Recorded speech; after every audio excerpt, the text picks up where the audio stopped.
Terima kasih yang sudah datang di rumah belajar Ibu. Kali ini kita akan memasuki materi cerita pendek. Tapi sebelum memasuki materi, alangkah baiknya kalau kita membaca doa terlebih dahulu. Coba Putri dipimpin ya. Berdoa dimulai. Berdoa selesai. Terima kasih ya Putri. Nah, sekarang Ibu akan mengabsen terlebih dahulu. Sumi, Hadir Bu. Putri, Hadir Bu. Rizka, Ini Bu. Silvi. Hadir. Oke, berarti yang tidak hadir hari ini yaitu hanya Rizka ya, karena izin. Hari ini kita akan memasuki materi tentang cerita pendek.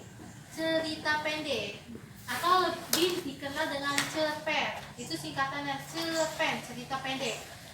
Cerita pendek itu adalah jenis karya sastra yang berbentuk prosa yang bersifat fiktif atau imajinatif yang menceritakan atau menggambarkan suatu kisah yang dialami oleh suatu tokoh. Misal, tokoh Putri mempunyai kisah tentang Putri berlahir, terus Putri sekolah. Ini itu merupakan sebuah cerita pendek.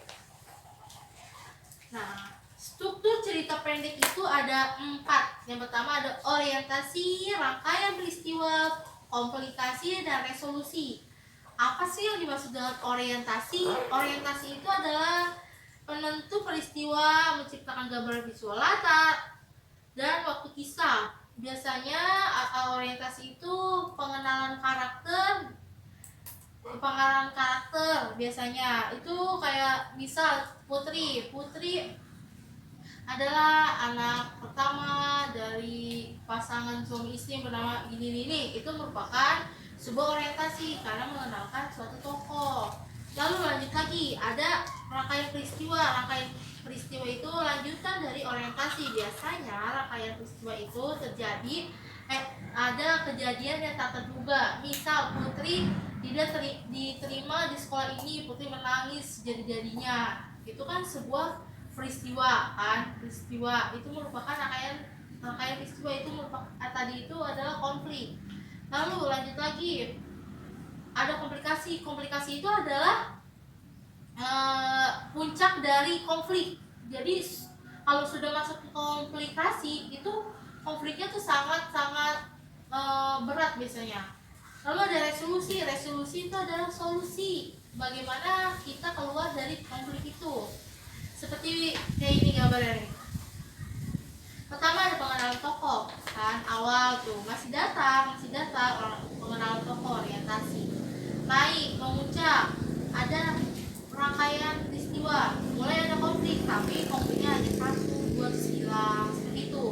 Lalu ini akhiran ini konflik makin lama makin naik, memuncak, ada komplikasi, konfliknya tuh sangat besar.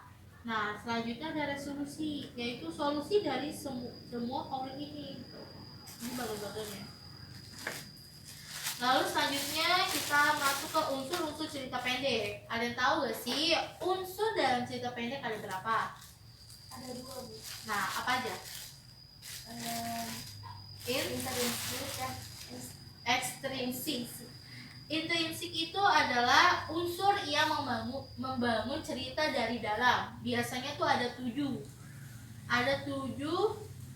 Yang pertama ada tema. Tema adalah pokok atau gagasan utama dari sebuah cerita pendek. Bisa kalian membaca sebuah cerita, kalian dapat menangkap, wah temanya tentang percintaan karena di dalamnya menggambarkan menceritakan tentang percintaan saja. Atau dalam sebuah cerita kalian dapat menangkap, oh ini tentang keadilan karena tokohnya benar-benar menegakkan keadilan dari sebuah konflik. Nah, itu biasanya dapat kita tentukan tema itu dari keseluruhan kita baca. Atau misal Sumi mau bikin sebuah cerita, Sumi pertama kalau kebalikan, kalau Sumi mau bikin cerita, kalau kita ingin membuat cerita itu pertama kita harus bikin temanya dulu. Misal temanya Sumi mau tentang percintaan, berarti nanti isi dari ceritanya itu tentang percintaan. Yang kedua ada tokoh dan penokohan. Tokoh dan penokohan itu dibagi 2, ada tokoh utama dan tokoh tambahan. Tokoh utama itu adalah tokoh yang berinteraksi langsung dan terlibat konflik. Misal Putri dan Sumi itu bukan tokoh utama, misal karena Putri dan Sumi berinteraksi langsung dan terlibat dalam suatu konflik. Misal konfliknya bertengkar karena apa? Nah, itu merupakan sebuah tokoh utama. Kalau tokoh tambahan adalah tokoh yang diungkapkan dalam cerita tetapi tidak ada interaksi. Bukannya tidak ada, hanya sedikit interaksinya. Misal Silvi merupakan tokoh tambahan karena Silvi tidak secara langsung berinteraksi dengan tokoh utama. Lalu ada latar atau setting, itu dibagi menjadi 3. Ada latar tempat, latar waktu, dan latar suasana. Lalu ada alur atau plot. Nah, alur atau plot ini itu dibagi menjadi 3, maju, mundur, dan campuran. Biasanya kalau sebuah kisah yang diceritakan tentang masa depan itu merupakan contoh alur maju. Misal kalau ada sebuah cerita yang menceritakan tentang masa lalu ke belakang, itu merupakan alur mundur. Tetapi kalau menggunakan keduanya merupakan alur campuran. Lalu ada sudut pandang. Sudut pandang itu ada sudut pandang orang pertama dan sudut pandang orang ketiga. Sudut pandang orang pertama biasanya itu ditandai dengan penggunaan kata aku, saya. Itu merupakan sudut pandang orang pertama. Kamu juga bisa sudut pandang orang pertama. Tetapi kalau sudut pandang orang ketiga itu contohnya dia, mereka, dan nama orang, nama tokoh, nama orang, itu merupakan sudut pandang orang ketiga. Lalu yang keenam ada gaya bahasa. Gaya bahasanya itu biasanya majas, menggunakan majas. Lalu yang terakhir ada amanat. Amanat merupakan pesan moral yang disampaikan oleh penulis kepada pembaca melalui cerpen. Dari semua nih, kita sudah baca semua cerita, kita dapat menarik pesan moral apa yang kita dapatkan dalam sebuah cerita.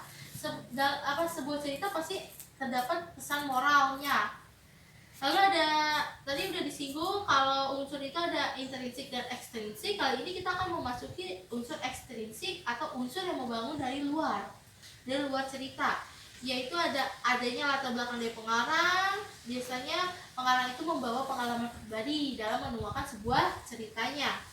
Lalu yang kedua ada latar belakang masyarakat. Misal masyarakat Jawa, pengarang tinggal di masyarakat Jawa. Nah, biasanya cerita-ceritanya itu pasti bersinggungan dengan kebiasaan masyarakat Jawa. Lalu adanya biografi, biodata penulis. Lalu terdapat aliran sastra. Lalu adanya kondisi psikologis. Biasanya senang, suka, duka, dan sedih dalam sebuah cerita dipengaruhi oleh mood dari penulis. Misal salah satu penulis, dia tuh biasanya cerita-ceritanya tentang sedih aja, berarti itu terdapat psikologisnya tuh terganggu gitu, jadi dia menuangkan di dalam sebuah cerita. Selanjutnya ada ciri-ciri dan fungsi cerita pendek. Ciri-cirinya itu yang pertama, dalam sebuah cerita pendek itu tidak lebih dari 10.000 kata. Kalau lebih dari 10.000 kata, 11.000 kata, itu merupakan sebuah novel. Kan cerita pendek hanya cerita ringkas, jadi nggak boleh banyak-banyak. Lalu bersifat fiktif atau imajinatif dan hanya mempunyai alur saja. Biasanya kalau cerita pendek alurnya maju aja, nggak ada mundurnya gitu. Lalu isi dari cerita berasal dari kehidupan sehari-hari. Nah, biasanya cerita pendek itu ceritanya tuh berdasarkan kehidupan sehari-hari penulis. Lalu ada penggunaan kata-kata yang mudah dipahami oleh pembaca. Lalu bentuk tulisannya sangat singkat karena ini cerita pendek. Dan penokohan dalam cerita pendek itu sangat sangat sederhana. Nah, fungsi dari cerita pendek itu ada 5. Yang pertama, fungsi rekreatif, memberikan rasa senang, gembira, serta menghibur para pembacanya. Kalau kalian membaca sebuah cerita dan kalian senang atau gembira setelah membacanya, itu merupakan fungsi dari cerita pendek. Lalu ada fungsi didaktif, yaitu mengarahkan, mendidik para pembaca karena nilai-nilai kebenaran. Kalian di dalam cerita pendek itu, kalian gini, wah ternyata Putri orangnya baik ya, berarti kita harus berperilaku baik juga nih seperti Putri, pasti kayak gitu. Itu merupakan fungsi didaktif. Lalu ada fungsi estetis atau keindahan, Dalam sebuah karya sastra pasti memiliki estetika atau keindahan, maka fungsinya ini memberikan keindahan.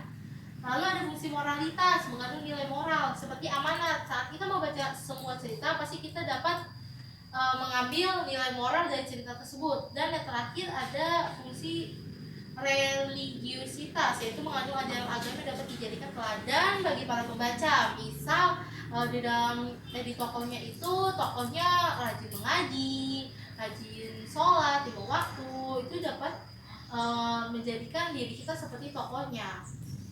Nah, di sini ibu mempunyai tugas. Tugasnya itu buatkan cerita pendek tentang alam sekitar yang ada di sini. Misal Sumi tentang COVID, Putri tentang jalanan rusak, atau Silvi tentang banjir gitu. Nah, kalian buat berdasarkan struktur. Tadi strukturnya ada 4 kan. Kalian harus berdasarkan struktur. Lalu dibacakan di depan kelas untuk minggu depan. Oke? Demikianlah materi pembelajaran kali ini. Kurang lebihnya ibu mohon maaf. Mari kita akhiri pembelajaran ini dengan membaca hamdalah. Alhamdulillah. Terima kasih. Jangan lupa menerapkan 3M, memakai masker, mencuci tangan, dan menjaga jarak.